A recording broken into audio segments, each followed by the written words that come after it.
Hurmatli prezidentim, mana xalqni qarang. Sharmanda qilib haqini yeb kelayotganlar mana. Birinchi mana qishloq xo'jalik vaziri bo'lmay o'lsin. Surxondaryo Qirg'ichoyga kirib ketdi.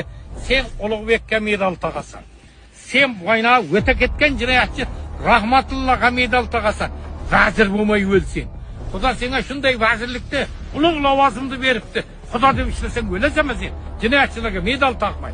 Rahmatulloh, sen sanayman desang, menda bir uch qo'shqor bor. Shuni sanasin. Hamma narsani sotib, yutib, boshqa qilib yurishingni qara sen.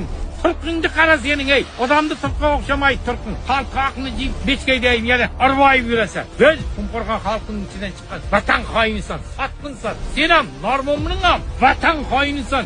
Masjidga borma deb aytyapman Normon senga.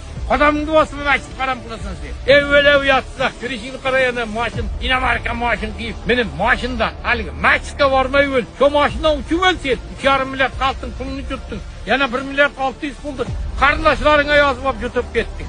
Seni teshkilatgan prokurorlar o'lgan. Hali tiriladi prokurorlar. Osmonda Xudo turibdi. Qaytib o'lasan, uni Alloh biladi. Xalqnikda qaysi beting bilan yurasan sen? Betsiz. Nimaga senda qo'y ko'paymagan? Ey, chorizm davri qolib ketdi Ulug'bek. Tumshug'ingni tiqma bobo taqsirga, tumshug'ingni o'yib taylayman men seni. Ha, her yerkini xalqing.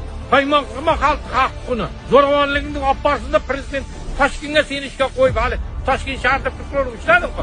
Hech qarazini qarz aybsiz qilmab yubordi. Hech kim so'raydigan joy yo'q.